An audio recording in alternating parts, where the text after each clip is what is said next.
Eu apresentei hoje uma indicação como forma de sugestão para diminuir esses impactos, para amenizar esses impactos, para, de repente, sugerir ao governador um tópico desse ou outro.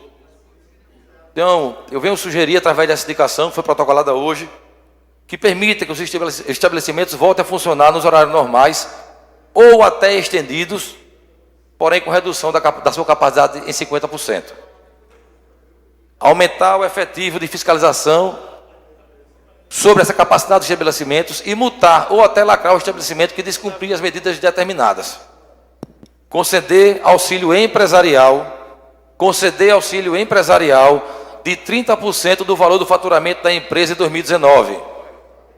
Para que as empresas que não tenham como funcionar, porque vai ter empresa que não vai ter como funcionar. Por exemplo, essas casas de shows, elas optem em fechar as portas temporariamente e possam assim sobreviver. Conceder auxílio financeiro aos funcionários dos estabelecimentos que fecharem temporariamente. Conceder anistia dos impostos estaduais e conceder auxílio para o setor de eventos, inclusive diaristas. Então, eu peço de forma encarecida que o governador, com muita humildade, analise cada tópico desse, escute a população, porque, escrevam o que eu estou lhe dizendo, a situação vai ficar muito pior do que o período que foi do governo Suruagi aqui, quando ele atrasou 8 meses dos salários do funcionário público. Do mesmo jeito que é complicado, que o governo precisa arrecadar para dar a isenção, o cidadão precisa trabalhar para pagar o imposto. Então, assim, alguém vai ter que sangrar, e só quem tem que sangrar até agora é o cidadão. Então, o que é que acontece? O Estado proíbe o cidadão de trabalhar, de ter a sua receita para pagar seu imposto, e não quer abrir mão, não quer flexibilizar a sua cobrança. Bom, quem não pode trabalhar de jeito nenhum, não paga imposto. Quem pode trabalhar 50%, paga 50%. O Estado vai ter que cobrar o que dá. Se ele dá 100% de condição de trabalhar, cobre 100%. Se ele quer dar 50% de condição, o que a gente não pode é ter pena do Estado e o Estado não ter pena do cidadão, que é o que está acontecendo. O Estado aperta e cobra, porque vai cobrar ou vai abrir mão do imposto. Agora, o Estado não lhe proíbe de trabalhar, isento o imposto e lhe ajude, porque o Estado quer que o governo faça isso, o federal, por exemplo. Então, o que a gente quer buscar é uma situação mínima para que as pessoas possam, porque se vier, como Vossa Excelência disse mesmo, uma onda pior, rapaz, aí lascou tudo. E o cara tem que estar preparado para o pior, e não está preparado para o agora. Imagine para o pior que possa ser que venha aí. Então, o que eu estou buscando aqui é que, do mesmo jeito que o Estado sente que não dá para dar isenção, também não dá para pagar 100% de imposto sem poder 100% trabalhar. O que eu quero é que o Estado cobre o que ele dá ao cidadão, porque é o papel dele. Só cobrar é que não existe. E a gente, quando fala da fiscalização, e os donos de bar e de restaurante sabem disso. Se ele pedir um apoio a uma viatura, demorava tanto tempo para chegar. Agora, hoje, 8 horas, a viatura está passando na porta. Uma viatura que era para fazer segurança pública está sendo usada para fechar a empresa. E quando essa mesma empresa, há um mês atrás, precisava do apoio da polícia, demorava meia hora para chegar.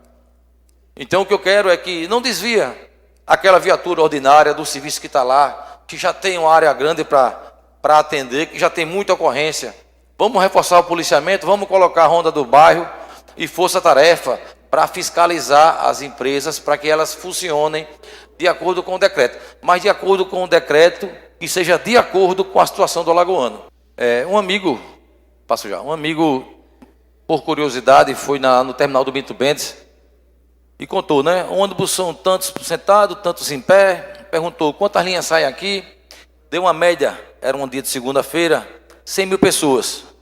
O que usam o terminal do Bento Mendes, 100 mil pessoas. Ele botou, para ser um número raso, botou 50 mil pessoas num local, num terminal, andando naquele veículo daquele tamanho.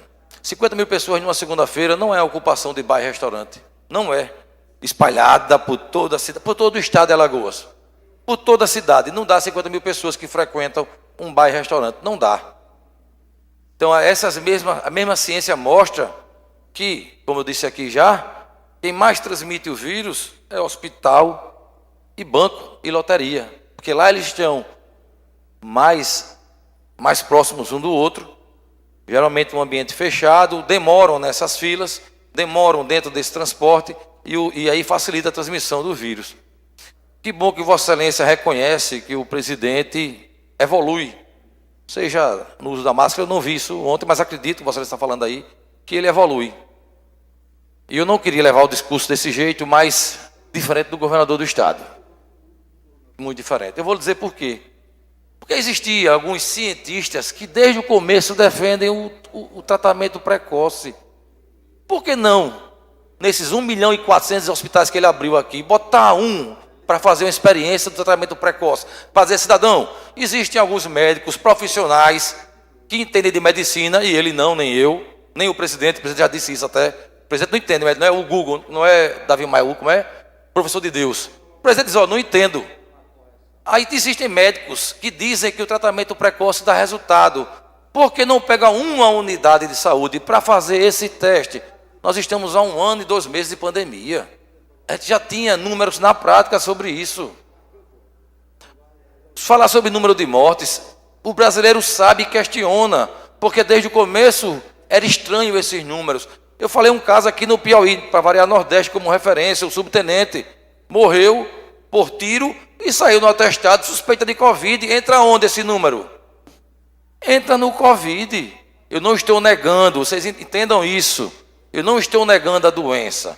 A gente questiona os números porque as pessoas dizem, o meu pai tinha câncer, estava com não sei o quê, botaram o Covid.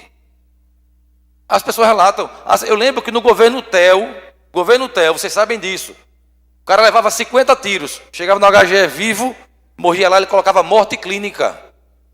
Vários casos foram esses aqui em Alagoas, vários. Então as pessoas não confiam. Eu não estou dizendo que não existe, existe sim, e as pessoas estão morrendo.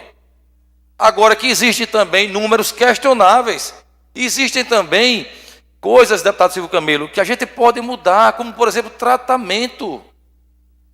O ignorante foi Israel, porque disse que um spray a resposta é rápida. O cara foi lá, vai para Israel, vê lá como é que é. Se tem médicos dizendo, eu que sou um coitado, não sou professor de Deus, sou aluno de Deus, fiz uma live com 8 médicos de aqui de Alagoas, profissionais de reputação ilibada, de competência reconhecida, os caras dizendo, rapaz, eu me tratei, eu trato e dá resultado. Por que não tirar uma unidade dessa para testar? Porque ignorância, intransigência, é você não aceitar a opinião divergente. Não adianta você ouvir todo mundo que pensa da mesma forma, porque é o que a gente vê. Eu fui tratado quando eu tive suspeita de Covid, mas foi dengue. Quando a doutora veio, que inclusive ela é médica aqui do estado, eu disse, eu quero hidroxicloroquina. Eu sei que a senhora não concorda, mas eu estou lhe dizendo, eu quero. Não, está certo, vamos ver o que era. Aí deu dengue. Eu quero tomar. Porque eu ouvi e fui convencido. Porque se alguém está dizendo que dá resultado, por que não fazer? Qual é o problema disso aí? E o ditador é o presidente, que não ouve ninguém. Eu ouvi só quem pensa igual a mim. Eu certamente não vou fazer melhor juízo da coisa. E esse discurso de hoje é para dizer, rapaz, escute o seu povo. Será que tem outra saída?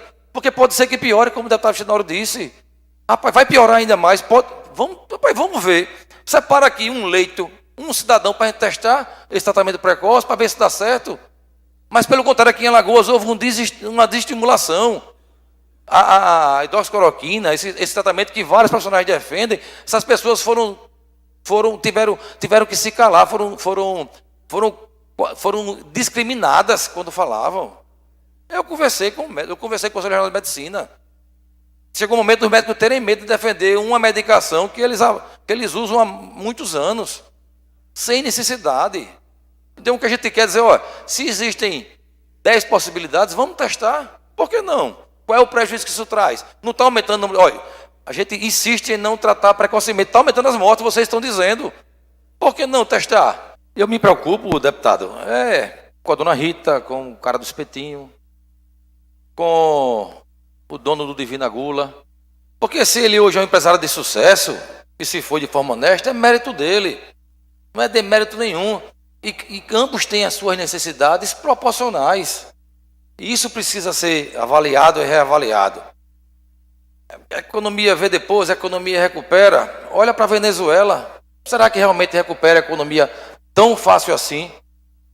Será que abrir um negócio, reabrir um negócio, criar um negócio é tão fácil assim? Você partir do zero de novo? E tem gente que vai voltar para o zero. E são essas pessoas, com essas pessoas que a gente está preocupado. Então, eu quando fiz essa indicação com alguns tópicos, não foi para o governador seguir tudo. Queria eu que o governador seguisse tudo o que eu dissesse, todas as minhas ideias. Mas se ele seguir 2 tópicos, ele tem a certeza que ele vai ajudar muitas pessoas de forma efetiva. Porque, ao meu ver, e a visão de muitos alagoanos também, é que o governo do estado não olha para o seu povo e as demandas e as decisões são cada vez mais radicais e têm prejudicado as pessoas que simplesmente só querem trabalhar e o estado não oferece nenhuma saída que amenize esse impacto que essas medidas estão causando. Então, presidente, essa era a minha fala de hoje. Eu queria trazer para o plenário esses desabafos, essas ideias, para que o governador, de forma humilde, talvez parecida com a do presidente, que não usava máscara e agora usa, o governador, talvez, como um cara novo, jovem, inteligente que é, também calce as sandálias da humildade e escute alguns deputados, um cidadão, e mude algumas coisas, seja menos radical, ou que seja, pelo menos, mais humano, e veja que nem todo mundo teve a sorte dele, e também a minha, de nascer num berço com uma família mais ou menos estruturada, que deu uma condição boa para a gente, mas que teve gente que sozinho lutou para ter as coisas e que sente nesse momento o que é voltar a estaca zero, e as pessoas não merecem isso.